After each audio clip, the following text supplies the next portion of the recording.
So, to be faithful, it says here another thing in verse 12 about money, and that is, আর বিশ্বস্ত হওয়ার বিষয়ে 12 নম্বর পদে আরো একটি কথা বলা হয়েছে, money belongs to another.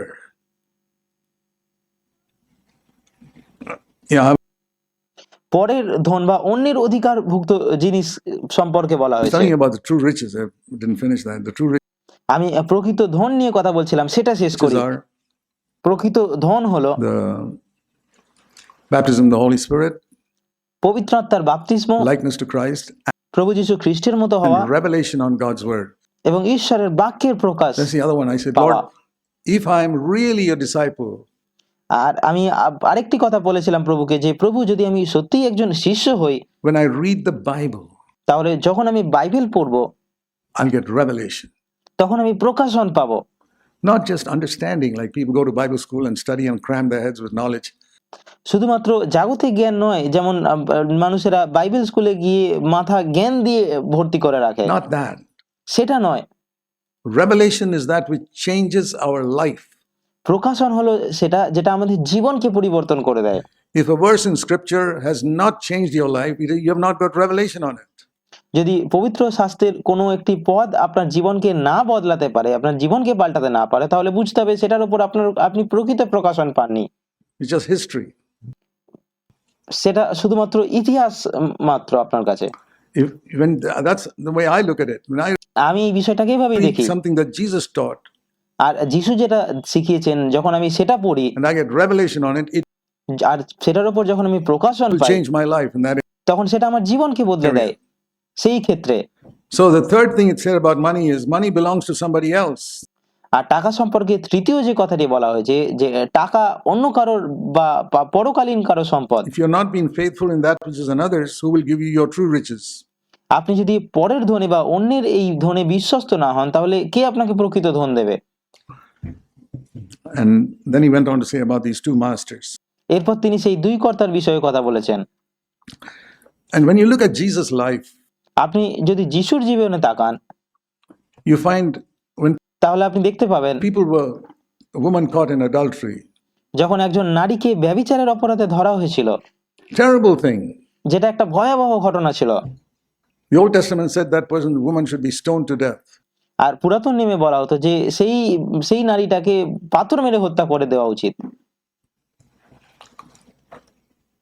Jesus did not keep that commandment. কিন্তু যিশু সেই আদেশটি পালন করেননি। Amazing. এটা আশ্চর্যজনক, তাই নাকি? Have you ever figured that out? আপনি কি কখনো এটা ভেবেছেন? What the Pharisees said was right. Moses commanded that such a woman should be stoned to death.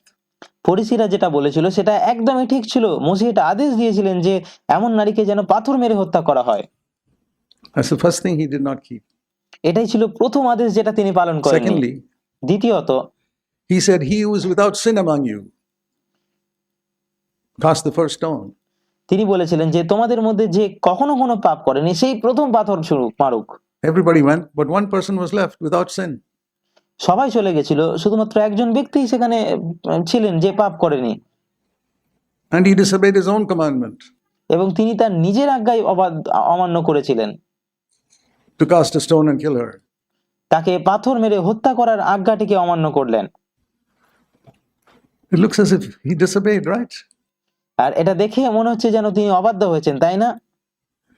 That's where you need to understand the compassion of God. এই কারণেই আপনাকে ঈশ্বরের করুণা বুঝতে হবে। Pharisees will jump on that. ফরিসিরা এই বিষয়টিকে এড়িয়ে যায়। Jesus was compassionate যিশু দয়াশীল ছিলেন and said, "Has no one condemned you? I have a right to stone you. I said it just now, but I will not stone you." এবং বলেছিলেন যেহেতু কেউ তোমাকে দোষী সাব্যস্ত করেনি, আমিও করছি না, আর এখনো তোমাকে পাথর মারার অধিকার আমার আছে, কিন্তু আমি তোমাকে পাথর মারবো না। He was tremendously compassionate. তিনি অত্যন্ত করুণাময় ছিলেন When he saw এবং প্রেমময় ছিলেন। people preventing a man being healed in the synagogue, যখন তিনি দেখলেন যে সমাজগৃহে মানুষ একজন ব্যক্তিকে সুস্থ হওয়ার পথে বাধা দিচ্ছে, he rebuked all those people তখন তিনি সমস্ত মানুষকে তিরস্কার করলেন and he healed the man. এবং তিনি লোকটিকে সুস্থ করলেন। When he saw a blind man and everybody said, "Go, keep quiet," he said, "Come here." যখন তিনি একজন অন্ধ মানুষকে দেখলেন এবং সবাই তাকে বলল চুপ থাকো, তখন যিশু তাকে বললেন এখানে এসো, And he healed him. এবং তাকে সুস্থ করলেন। Right through the Gospels, I see his compassion and his heart. এবং সমস্ত সুসমাচার জুড়ে আমি তার তার করুণা এবং তার হৃদয়কে দেখতে পাই। For those who are sick and in sin, যারা অসুস্থ তাদের প্রতি, যারা পাপের মধ্যে আছে তাদের প্রতি করুণা দেখতে পাই। but when it came to somebody making money, কিন্তু যখন টাকার মন্দিরের মধ্যে টাকার নিয়ে কেউ ব্যবসা করতে তিনি দেখলেন, in the temple, he was a different person. তখন তিনি এক অন্য মানুষ হয়ে উঠলেন। I don't know whether you've noticed what it says there in John chapter. By the way, he আর আমি জানি না আপনারা যোহন 2 অধ্যায়ে কি লেখা আছে সেটা খেয়াল করেছেন কিনা। drove the money changers out of the temple twice. প্রসঙ্গত তিনি 2 বার মন্দির থেকে অর্থ বিনিময়কারীদের তাড়িয়ে দিয়েছিলেন। First, at the beginning of his ministry, John chapter 2, প্রথমবার তার পরিচর্যার শুরুতে যোহন 2 অধ্যায়ে Jesus began his ministry by driving people out of the temple যিশু তার পরিচর্যা শুরু করেছিলেন সেই সব মানুষকে মন্দির থেকে তাড়িয়ে দিয়ে, who were trying to make money out of God's people. যারা ঈশ্বরের লোকেদের কাছ থেকে টাকা কামানোর চেষ্টা করছিলেন। Picture this in your mind. এটা আপনার মাথায় Making রাখুন। money out of God's people. ঈশ্বরের লোকেদের ব্যবহার করে টাকা কামানো এটা অন্যায়। That's what infuriated Jesus.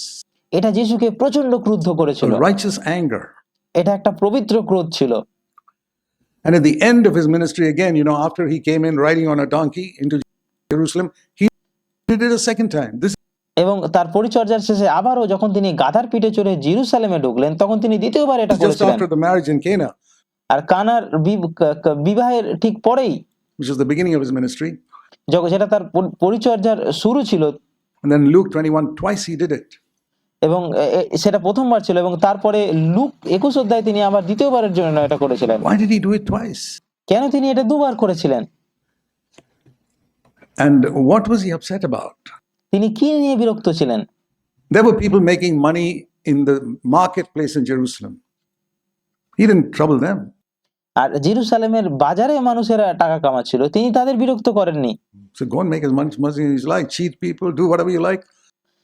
তিনি তাদেরকে কিছু বলেননি যে সেখানে যাও, তারা সেখানে টাকা কামাতে পারতো, এবং তিনি বলতেন যে সেখানে যাও, টাকা কামাও, মানুষকে ঠকাও, যা খুশি করো বাজারে।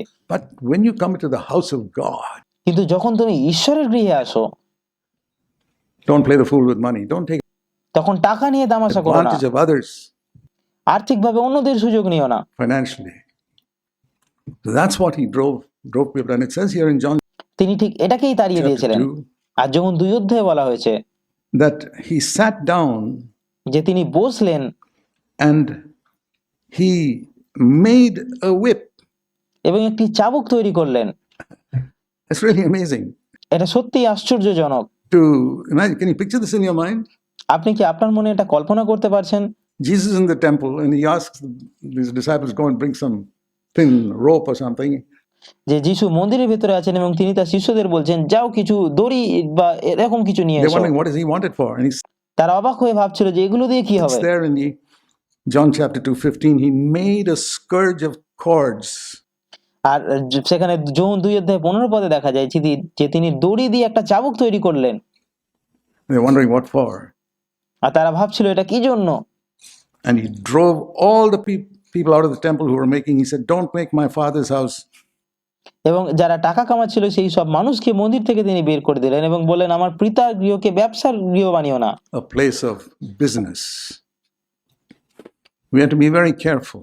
আমাদের খুব সতর্ক থাকতে হবে। This is why in CFC, এই কারণেই CFC মণ্ডলীতে right from the time we started, 48 years ago, যখন থেকে আমরা শুরু করি 48 বছর আগে, we decided we'd never take an offering.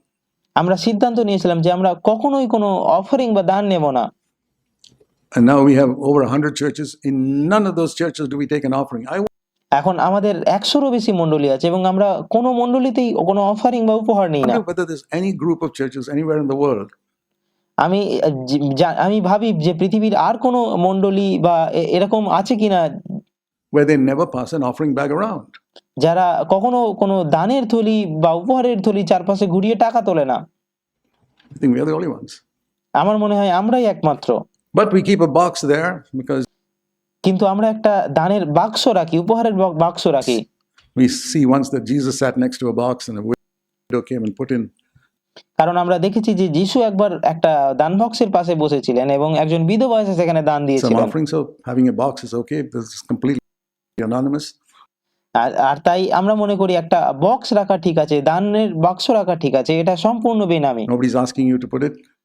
যে সেখানে কেউ আপনাকে সেখানে দান দেওয়ার জন্য কিছু বলছে না। In many places, they don't even know where the box is এবং অনেক জায়গায় মানুষ এমনকি জানেও না সেই বাক্সটি কোথায় রাখা আছে, because that's not the main thing. কারণ সেটা আমাদের কাছে প্রধান বিষয় নয়।